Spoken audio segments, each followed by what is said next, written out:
Good afternoon, everybody, and thank you for attending this meeting of the Audit and Governance Committee, Wednesday the 26th of August 2025. My name is Councillor Alan Platt, and I'm the chair of this committee. Councillor Mark Clifford is my vice chair. Members are reminded that the meeting is being recorded and will be accessible on the Council's YouTube page. If you wish to speak at any stage, please indicate to me you wish to do so. When I invite you to speak, please turn on your microphone and turn it off when you finish speaking. Please speak clearly and do not cover your mouth when speaking to make it easier for any lip readers to understand. Can everyone ensure their phones are turned to silent? We're not expecting a fire drill, so if the alarms sound, please exit the way you came in and congregate in St Thomas's Square next to the police station. Finally, just before we start, I'd like to welcome a few new faces to the committee. Our new interim monitoring officer, Rochelle, who's recently joined the council, and Chelsea, who's here with, with Gareth from Grant Thornton. We'll now begin the meeting. Apologies for absence, please, Ben. We've just received apologies from Craig Ainsworth, who is our independent member. He sent apologies.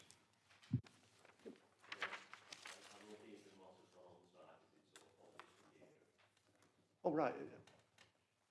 Sorry, somebody said you were here. But somebody said she was here.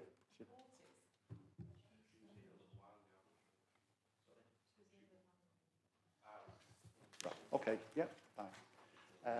Item 2, declarations of interest. Members are reminded of their responsibility to declare any pecuniary interest in respect of matters contained in this agenda. Does anyone have any interest to declare? That's a no. Item 3. Minutes of the meeting, Wednesday the 24th of September 2025, pages 3 to 8 in your meeting papers. The minutes of the last meeting are included within the agenda. Are there any comments or points of accuracy to raise? Councillor Clifford. Thank you. I'd like to move them, Chair. Seconded. Thanks, Councillor Clifford. Seconder, anybody? Councillor Beach. All in favour? Thank you. Item 4, the interesting bit. External audit findings, pages 90 to 82. This item is for us to consider and note the report. We'll hand over now to Gareth and Chelsea from external auditors to present this report. Thank you, Chair. So the report that you've got before you this afternoon is our audit findings report. This summarises the work that we've done in the audit of your 2024-25 financial statements.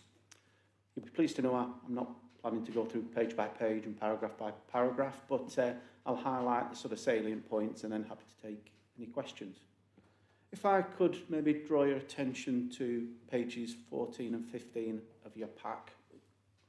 Here we highlight that the audit is substantially complete, and we highlight there the areas of work that were outstanding when we produced this report. Pleased to say that a number of these have now been completed, so the work around the payroll costs, the testing we need to do there, has been finalised, as has the work around the expenditure and funding analysis. The other areas are ongoing but progressing well. At this stage, I would like to say that there were sort of 80 to 85% complete on each of those outstanding areas, and are proposing that we issue an unmodified audit report this side of Christmas. So that's progress compared to where we've been over the last couple of years. We also highlight in this section that we've made or requested management make a small number of changes to the draft statements. They're highlighted later on in the report on pages 50 to 53. Pleased to report that there's no material changes that have been made so far, which is good, and there's a small number of disclosure changes to disclosure notes. Later on in the report, on page 21 to 22, we highlight our materiality threshold. This is the value that if adjustments were not made and errors were identified and they exceeded those values that are highlighted for our materiality threshold, we'd be classing the financial statements as materially misstated. However, as I've mentioned, we've not identified any errors of that magnitude, and management have made any changes that we've suggested anyway. We have updated our materiality threshold since we brought our audit plan to you earlier in the year, and that really is just when we do our audit plan, it's based on the previous year's financial statements, and once we've got the statements for 24-25, reassess that materiality threshold, and we've increased it slightly, but that's not unique.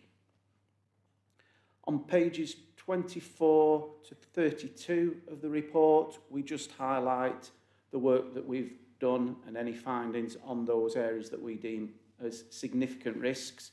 Those 5 areas were highlighted in the audit plan.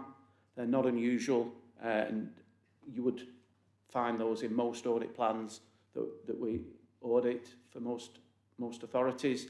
And as I say, in those sections in the report, we highlight any issues that we've identified.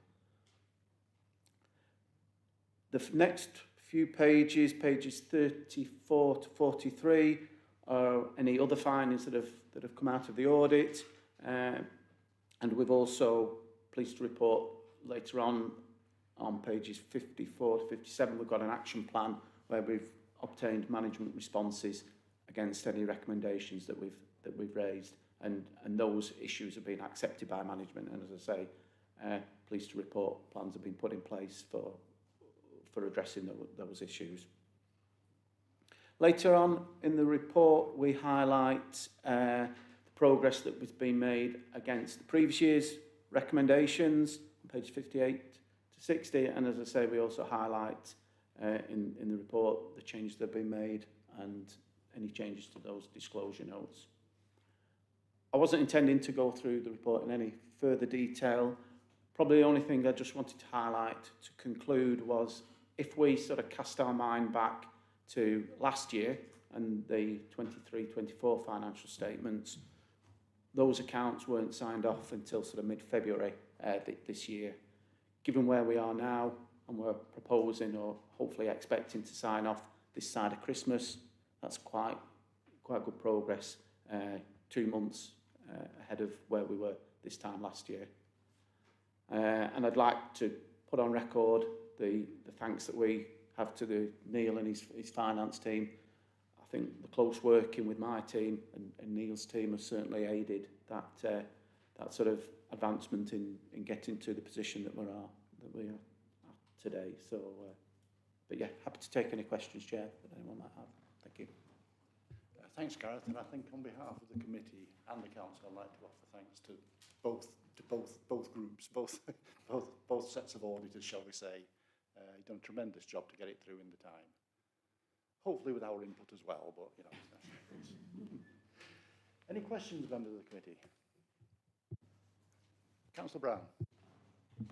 Thank you, and I would just echo that as well. Well done to both teams, finance and external audit. I know it's not easy, but it's great to see that improvement as well on the time frame. That's really good news. So I've just got a few questions, and I think the report was really clear right the way through it. So we'll take them one by one. So one is around anticipating when the final will be. I think you've probably covered that if we're thinking pre-Christmas, but we don't think there's going to be any issues to achieving that deadline for. As we sit here today, no. We've got a few sort of queries and pieces of work that we've got to finalise, but we're not expecting anything that's hopefully going to cause us any issues. That's great, thank you. The second one is around the capital valuation, and it is quite worrying what's detailed in there and the delays that have happened. So my question is around what the plans are to improve that this year, whether there was any financial implications as a result of it, so whether that's additional external audit time, internal time, etc., to answer the queries. And do we know the reason for the delay? Is it a capacity issue with the valuers, and what we can do to think about next year to stop that happening again? I don't know if that's at Neil, maybe that one. Yeah. So, I mean, a few things that I think in our response we've acknowledged that we've had an inconsistency with valuers over the last few years. We haven't had the same valuer for a number of years now. I think that's been a problem. We did tender for a 3-year contract with the option for a further 2 years, so we have a consistency of approach there. I think in terms of this year and the issues, to address the cost issue, absolutely it's been more resource time for all of us, but cost-wise that hasn't increased in terms of cost. We've not been charged any extra or anything in relation to that. I think in terms of the values themselves, there are elements of information we could have provided quicker to them. I think we hold our hands up to that, but I think that they had some staffing issues and resource issues of their own at the very start. They've clearly now got a better understanding of our asset base, so they're moving into next year with the core elements of our asset base. They've done the valuations for a single year on them, so absolutely that should be easier in the future year. I think some of the audit findings that have come out of Gareth's audit are probably because we didn't have enough time then in producing the accounts to do the necessary checks, and buying that little bit more time earlier on in the process would have allowed our team to do more checks, which probably would have meant some of these issues would have never got to this stage in the report. So yes, there's absolutely plans. We have met with the valuers already to discuss next year's audit.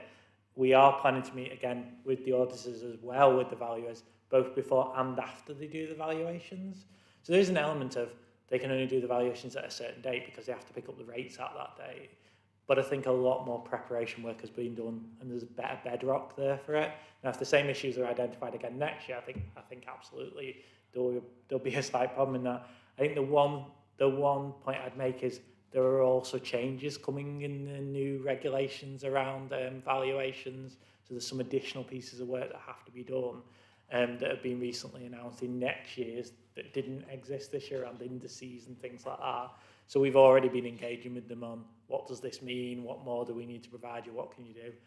And I think that I am confident that that should address the issues. I do think the valuers are strong.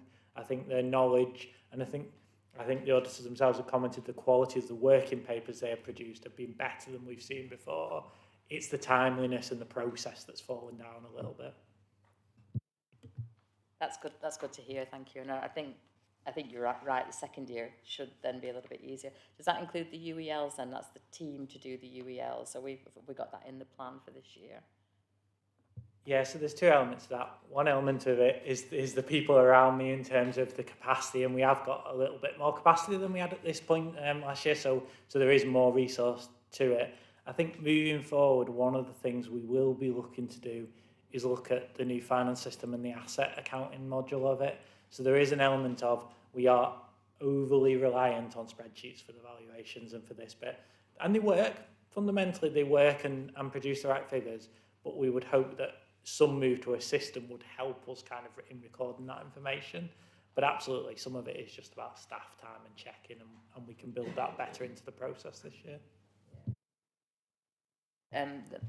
Thank you. The more you can automate those, what it's spitting out, probably the better, isn't it, for that timeline? So just carrying on then with the accounts itself, there were comments made around presentational errors on the face of the accounts, and I just wonder, some of those are a little bit just double checking, aren't they, before the accounts go in? So the prior year figures, etc. Have we got plans and action plan around addressing that for going into next year? Yeah, I mean, again, I think again, it is a little bit of there's so much feet into these accounts. There's an element of yes, we get there. We are more resilient than we've ever been. We've got more experience in the team than we've ever been. I think we have been overly reliant probably on one or two people in the past few years. I think that has expanded, and the finance team as a whole has gained probably in this last year alone 2 or 3 more qualified accountants, which absolutely helps us achieve that. I think there is a possibility, and we've started to briefly explore about using AI to do some of that checking. The potential of looking at the previous year and comparing to the new year opening balances at very least. A kind of tentative approach to that, but certainly at very least going, is this a check we could maybe do to see is the previous year's and that year's comparison? And I think there are some elements of it. Simple things like, I think this year Grant Thornton offered the ability to check some of the tables, but the way that we format it didn't help in their checking because we were putting tables in as pictures as opposed to tables, which would allow programs to run checks. So things like that, they sound small, but pick up those kind of errors. Yeah, thank you. Okay, there's just a couple, so I've got a few more on it, but a couple. If we move to page 72, the final paragraph, read the National Audit Office, it reads a bit odd. And is it me or is it Is there a word missing? I think there is a word missing, so yes, we'll correct that when we issue our final audit opinion. There's just the word that I think that's missing. Is it the? Okay, I Yes. couldn't work out what it Yeah, was, but yeah, I was but, guessing. No, yes.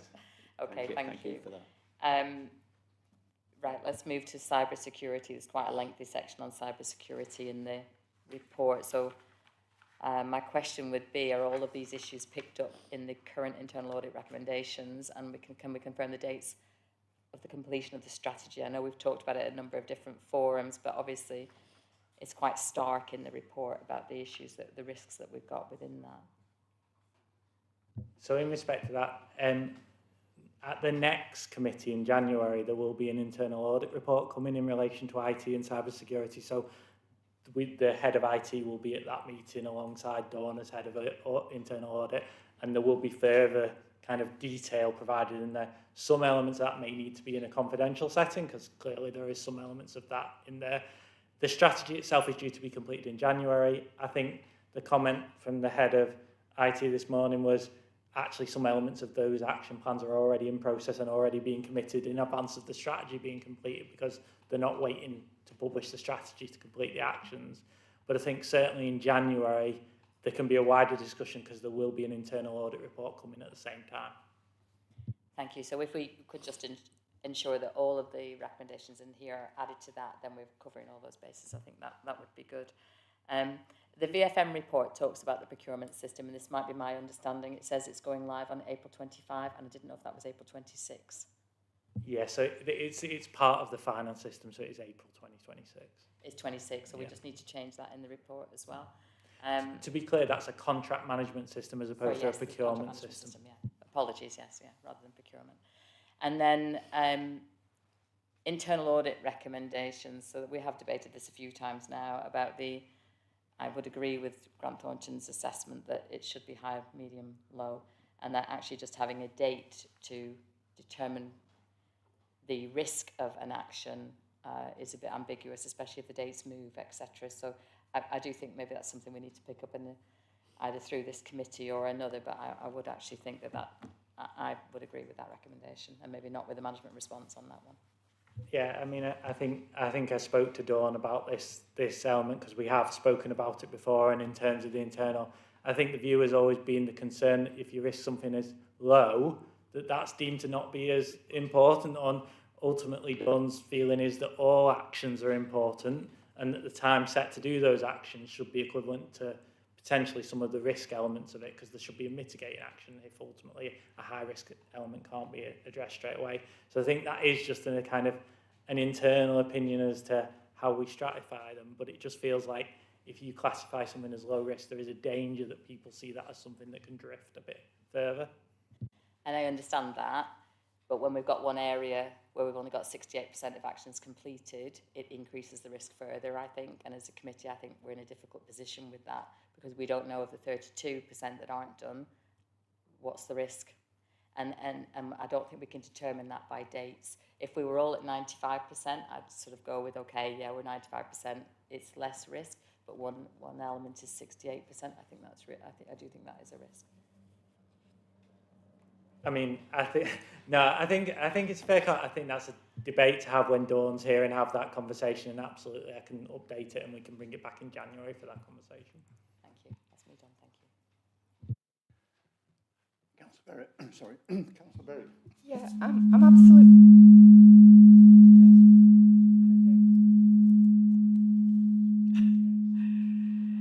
I'm absolutely thrilled, Neil, that you've mentioned AI. It gives me a crisp and credible way to raise AI without derailing the meeting, just to give it some focus, really. I really want to know how Chorley can prepare for emerging technologies like artificial intelligence. Other councils are already discussing the opportunities and the risks, from cybersecurity to data governance, and I want to make sure that Chorley is future-proof, if that's credible, with risk management and transparency that keeps pace with change. And I'm just asking for some kind of report to come back to the committee, really, so we can explore. Let's hope it's opportunities, but there are risks at stake. So, but it's just something the committee would benefit from knowing about, and how it's impacting on this council and its future. Thanks. I think that might be either for a future meeting or maybe even ONS. I don't know what the committee feels, but we'll try for a future meeting, and if you think it should be ONS. I think there's an opportunity if we're having the head of IT here, we can obviously discuss elements at the next committee because he'll be here to kind of have those conversations because clearly those debates are going on internally as well. Any more questions, anybody? Christine, just don't let me down. To myself then. I wanted to agree with the quality of the audit report. I particularly like the signposting in it, where we can quite quickly move to the relevant pages to what's happening in the report. Also about the work that the finance team have done, but I think also the quality of the responses that management and officers have made in the report as well. You can it's tangible really how this kind of like set of accounts have really improved, you know, than what they have been in recent years. So well done to everybody.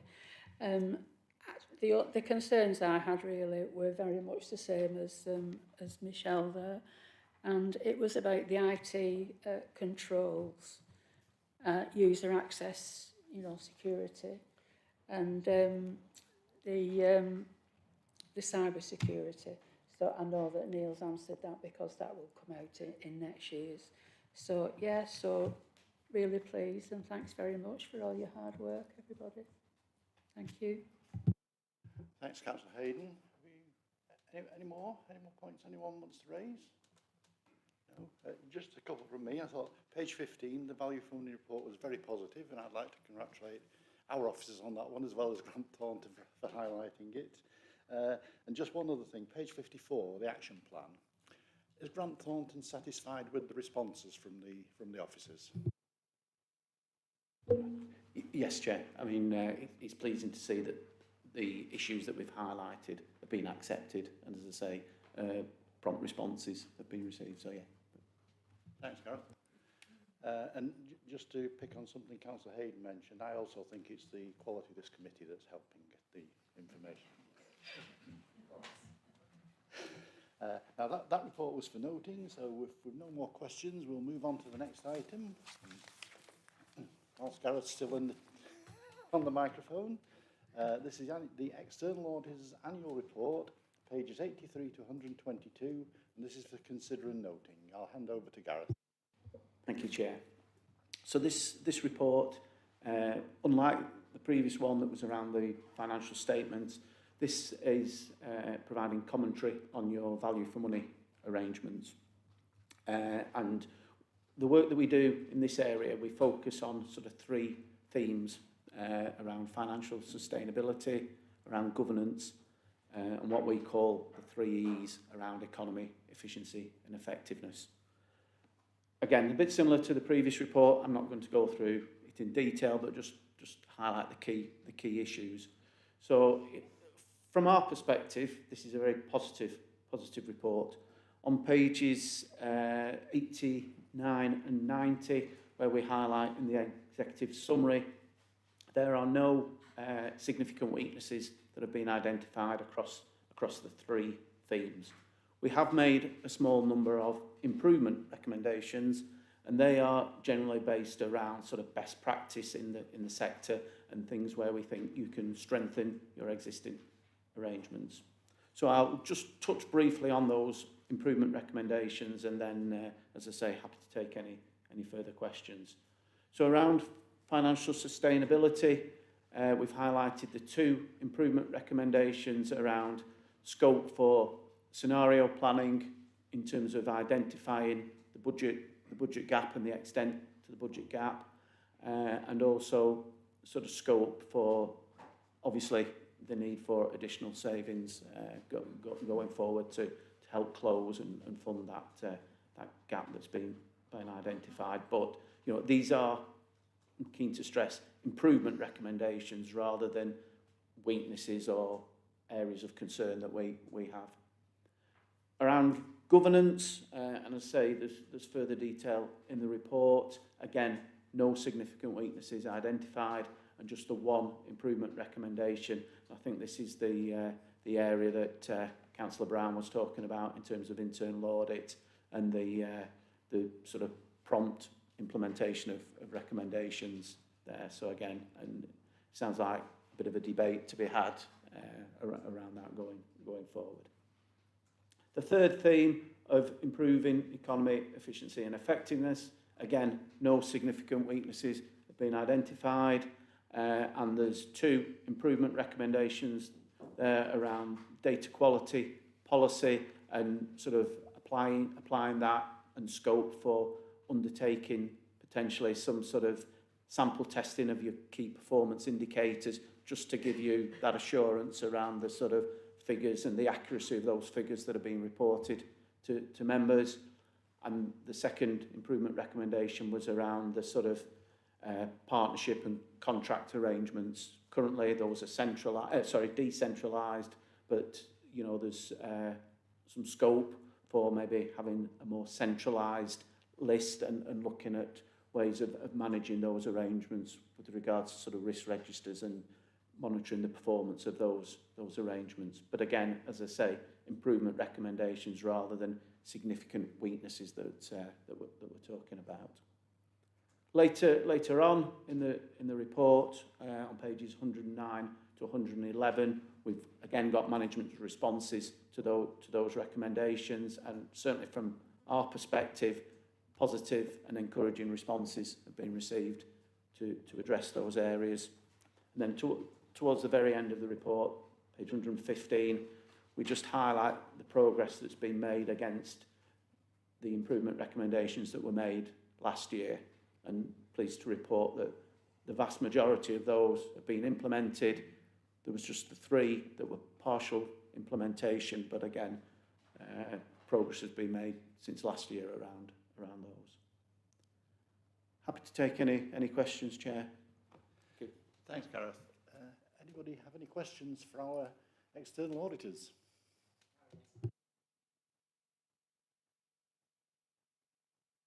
Got off lightly there.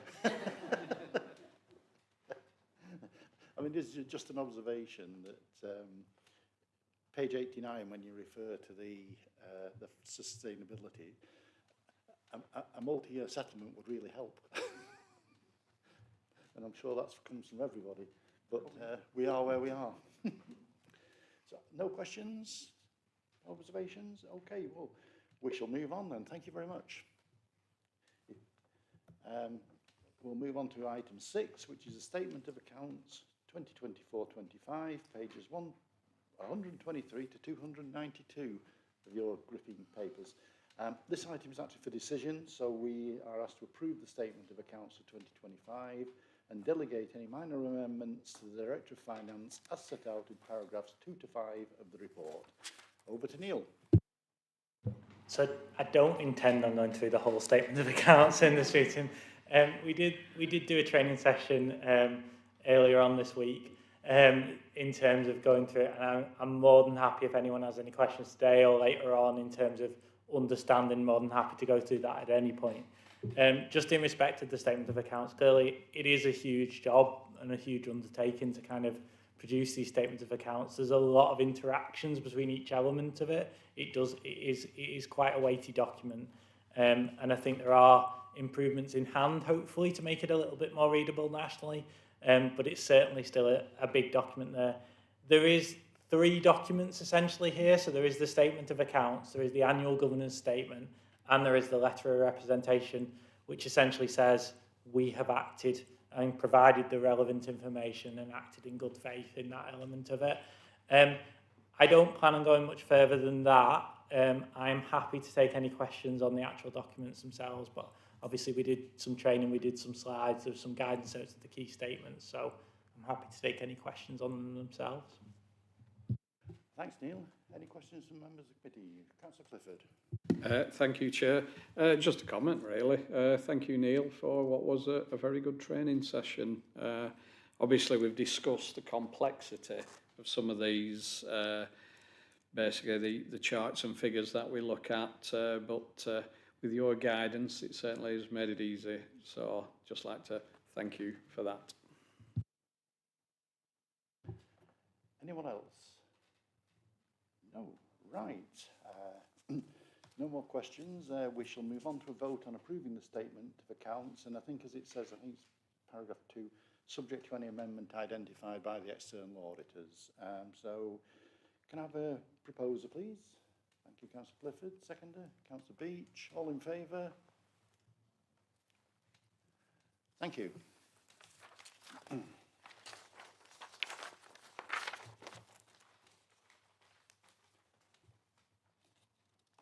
We shall move on to item 7, which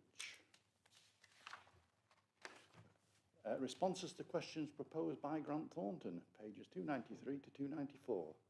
Neil's going to present this one. So members will remember a previous meeting, Grant Thornton brought an update and posed potential questions that Audit and Governance Committees may wish to ask.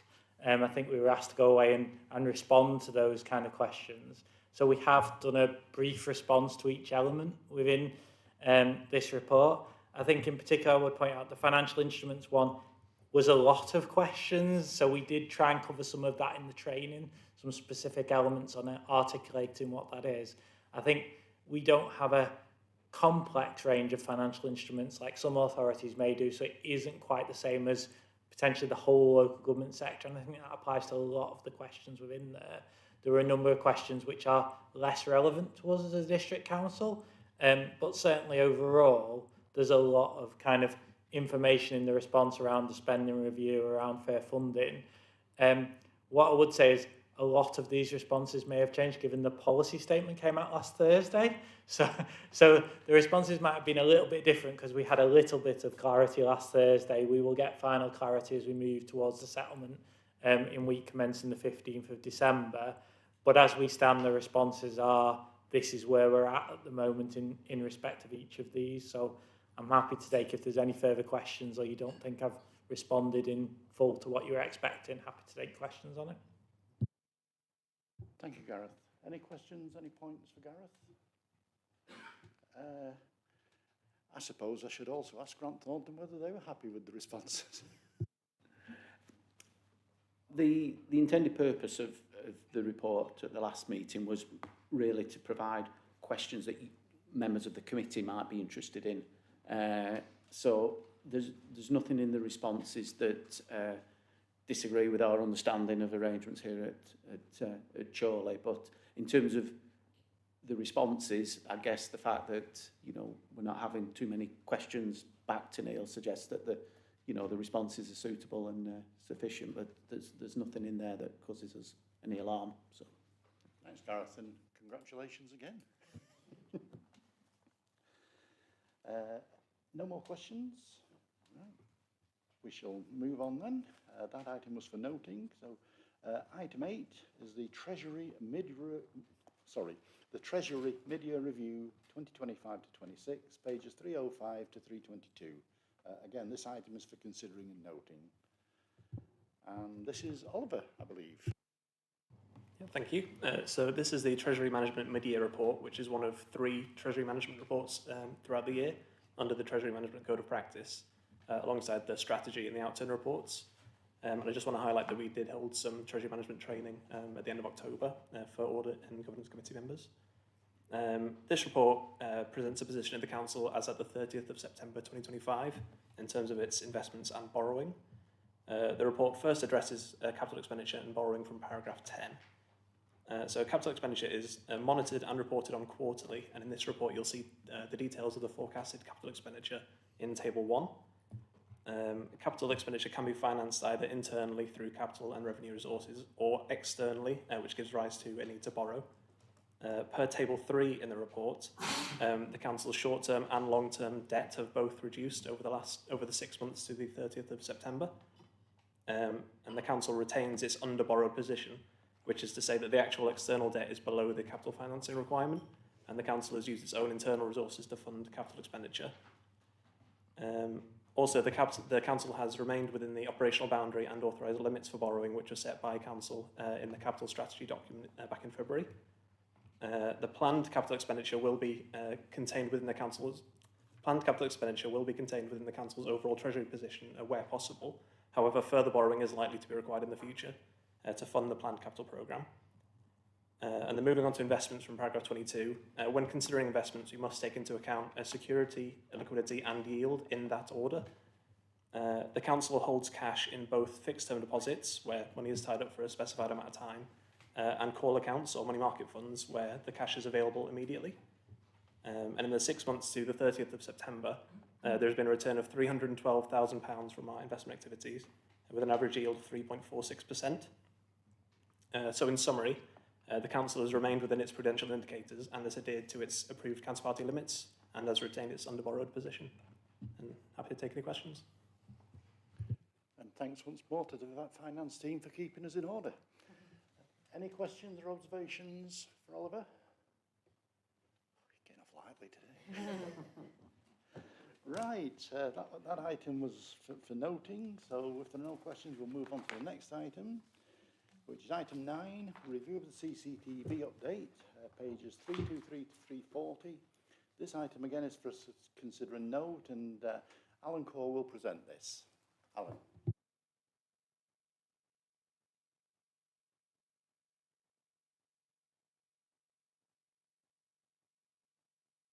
Good afternoon. I've circulated a report to you all prior to this meeting, giving you an update on where we are after the CCTV audit.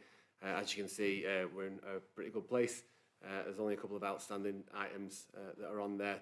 The majority of them are linked to the code of practice, and we've currently got an external consultant working on that, so we should have that boxed off by the end of next week. And then there's a couple regarding the strategy, which ICT leading on, and I think that's going to go to SMT in January. Any questions? Okay. Question, Councillor Clifford. Thank you, Chair. Is the Council compliant with the government-issued Surveillance Camera Code of Practice 2021 and its 12 guidance principles if the Code of Practice isn't it's not in place yet? Sorry, so so with the code of practice, we had an original code of practice that probably wasn't fit for purpose. So the officers have been working on that internally to align it with the 12 guiding principles. We've gone to an external consultant to get like the gold standard, if you will, but we're currently working to the updated code of practice. There's probably only 2 elements of that that we are compliant, but we could do more. So I think one of them's on transparency. So what we're looking at doing is working with ICT to try and have a link on the website so people can request data or SARS better. But yeah, we are compliant to the 12 principles. Yeah, thank you for that. A further question.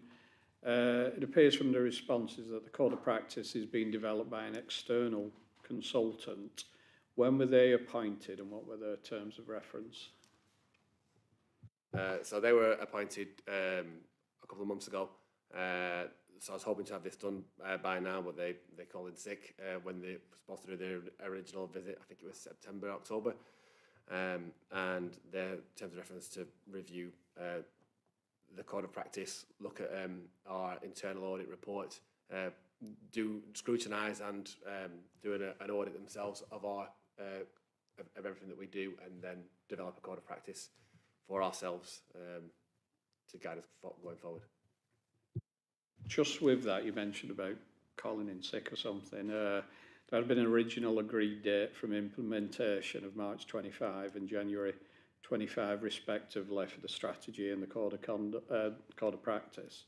So why did it take so long? Thanks. Yeah, no, that's no problem.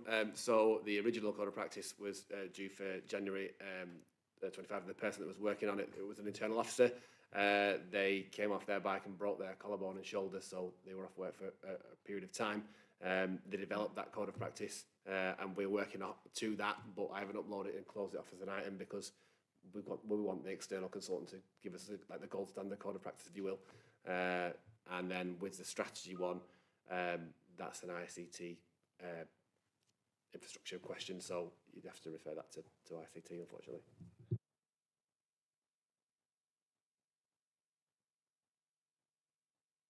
Just one question. When the internal auditors conducted the review, the code of practice wasn't actually sort of up to date, was it, as far as I can tell? And will the new code amend parts of the existing code and bring them up to speed? Yeah, so they're almost ripping it to shreds and starting from scratch. So the idea is so we align it with the 12 principles, but then when you read through the code of practice, it goes numerically through the 12 principles, so it's easy to read and it's easy to relate back to. So yeah, it will be, yeah.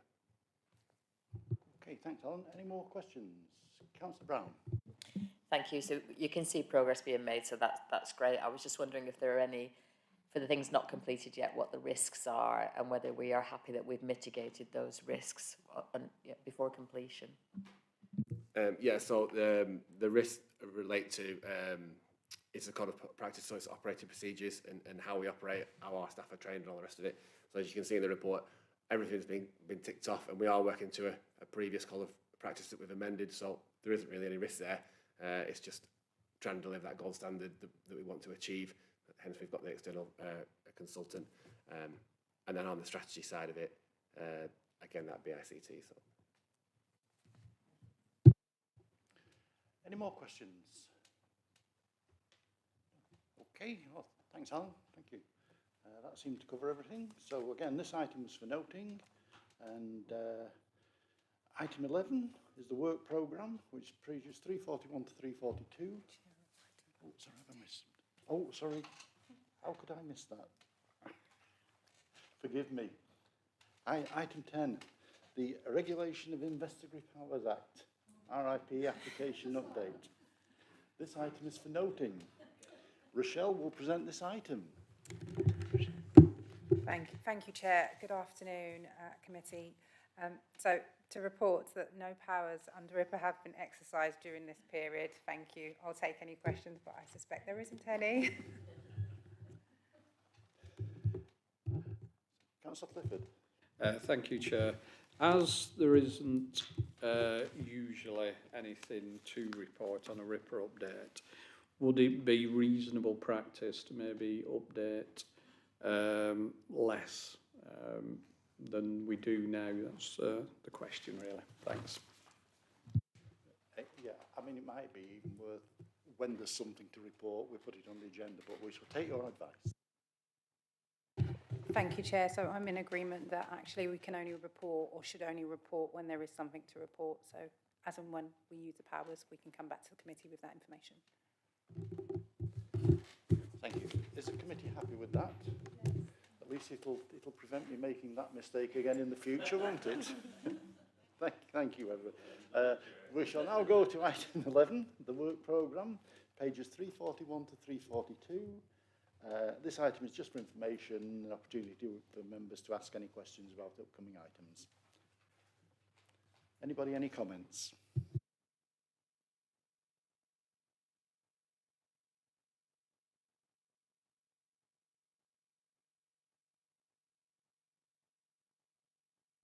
Is that a no? Oh, lovely. Item 12, any urgent business previously agreed with the chair? I'm not aware of any, but as you've seen this afternoon, that's not a great sign.